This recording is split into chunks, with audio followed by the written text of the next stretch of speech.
langkah awal menuju perubahan menurut saya ada kesadaran. Oke. Jadi rasa sadar itu penting banget karena kesalahan banyak orang adalah dia aja nggak sadar. Dia nggak sadar keuangannya dia sekarang seperti apa. Dia nggak sadar pengeluarannya berapa, penghasilannya berapa gitu kan. Bener. Dia nggak sadar sekarang nih kalau kita ngomongin tentang stage finansial ya. Betul. Nanti kita akan bahas tentang stage finansial menuju financial freedom. Sekarang kamu lagi di tahap mana? Betul. Seberapa sehatkah keuangan kamu gitu. Dan seringkali kalau kita aja nggak punya kesadaran, ya kita nggak bisa buat rencana untuk memperbaiki karena kita juga nggak tahu gitu salahnya di mana. Jadi yang pertama-tama menurut saya awareness, sadar, tahu kita financial check up. Financial check up itu nggak harus kayak very massive dan ribet ya. Yang paling simple aja. Kamu tahu nggak pengeluaran kamu setiap bulan berapa? Basicnya berapa? Kamu tahu nggak source of income kamu datangnya dari mana aja? Dan source of income ini apakah reliable nggak? Apakah tetap atau sebenarnya kamu freelance yang sebenarnya kadang-kadang banyak kadang-kadang dikit gitu. Nah terus sekarang kamu punya hutang nggak? Terus sekarang aset kamu berapa nih? Tabungan di bank berapa? Udah punya dana darurat belum? Nah jadi pertama ketika kita bisa punya awareness dan punya inventory tentang aspek-aspek ini, barulah kita bisa mulai menata dan merencanakan. Kita tahu hasil akhirnya yang kita mau seperti apa. Tujuan akhirnya harus punya mimpi, harus punya cita-cita gitu, dan cita-citanya juga harus jelas ya, jangan hanya punya cita-cita hanya sekedar ikut-ikutan dan keren-kerenan. Betul. Iya. Kira-kira nggak tercapai lah gitu ya. Betul. Yang kita bikin cita-cita yang memang benar-benar bisa kita capai gitu ya dengan kemampuan kita. Betul ya Miss ya. Iya, terus kita tahu keadaan kita sekarang di mana, terus baru ya kita buat perencanaan step by step yang realistis ya. Betul, dan ini menurut saya penting karena boleh nggak punya mimpi yang nggak realistis? Boleh aja sebenarnya sih. Boleh, betul lah. Boleh aku aja, suka why not? pemikirannya Mbak Anggi. Iya dong. Boleh, mimpi itu boleh nggak realistis. Boleh. Asalkan rencananya step by stepnya realistis. Karena walaupun mimpi itu awalnya kayak wah gimana ya, kayak nggak mungkin banget.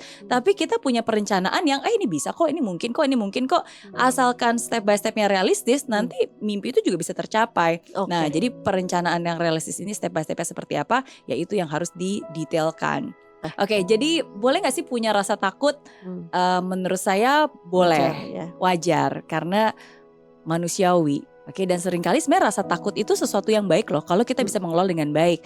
Contohnya kita takut sakit, akhirnya kita jaga kesehatan. Betul. Takut nggak naik kelas ya akhirnya jadi belajar gitu. Jadi rasa takut itu sebenarnya sesuatu yang baik, sesuatu yang trigger yang baik. Nah jadi kalau sebelumnya kita udah pernah gagal dan akhirnya sekarang kita mau mencoba mulai lagi, terus waduh tapi saya takut gagal lagi nih, takut kecewa lagi gitu. Nah itu yang harus dikelola, jangan sampai rasa takut itu menghentikan kita untuk melakukan apa yang harusnya bisa kita lakukan. Nah jadi cara mengelolanya adalah ya udah kalau kita takut gagal lagi, ya caranya adalah dengan pelajari lebih baik lagi, belajar dari kegagalan yang lalu.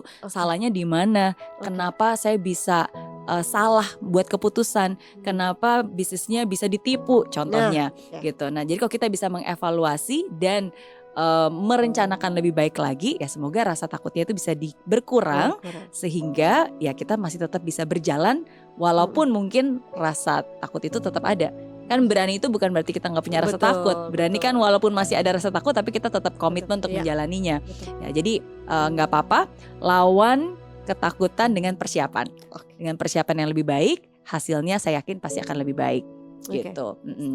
Nah terus sekarang langkah-langkahnya seperti apa waktu itu? Gagal, ya kan? Ya, oke. Mungkin saya akan jelaskan dari pengalaman saya sehingga mungkin ini bisa relate kepada semua yang sedang mendengarkan ya. Oke, jadi ketika saya ulang tahun ke-20, waktu itu salah satu titik balik di hidup saya udah bosan hidup susah. Saya pengen bisa bayar hutang gitu kan. Saya gak pengen nyusahin orang tua. Dan pada saat itu saya bilang pokoknya sebelum usia 30 saya ingin punya kebebasan finansial. Saya pengen jadi orang sukses juga gitu walaupun di negara orang. Dan saya bilang kalau suatu saat nanti saya harus kembali ke Indonesia, saya harus kembali ke Indonesia sebagai orang yang sukses gitu. Berawal dari sebuah mimpi. Mimpinya tinggi waktu itu, financial freedom, kebebasan finansial. Mungkin banyak juga yang punya mimpi financial freedom ya kan. Nah tapi kita ngerti gak sih financial freedom itu apa dan langkah-langkahnya seperti apa. Nah seiring dengan berjalannya waktu akhirnya saya mengerti, oke, financial freedom itu maksudnya saya adalah bagaimana saya bisa membiayai pengeluaran-pengeluaran saya tanpa harus bekerja. Jadi kan kalau kita semua hal yang kita lakukan kan kita bekerja, berarti kan kita menukar waktu kita dengan uang. Ya kan, uang ditukar waktu. Semakin banyak kita bekerja, semakin banyak uangnya, harusnya seperti itu. Atau enggak, kalau kita mau lebih banyak uang ya berarti kita harus kerja lebih banyak gitu.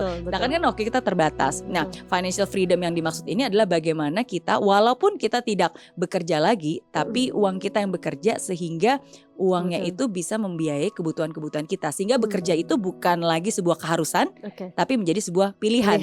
Ya, saya bekerja bukan karena untuk bayar ini, tapi ya karena saya bekerja ya untuk hal-hal lain yang memang saya ingini gitu.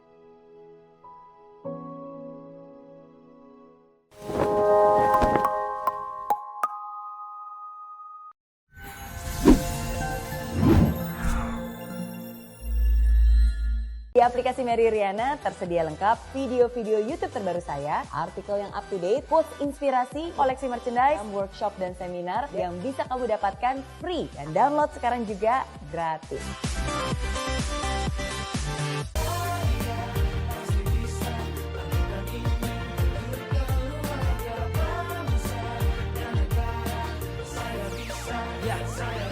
Laksana bumi tanpa hujan, hidup tanpa tujuan, kering dan mati tanpa hijaunya tumbuhan.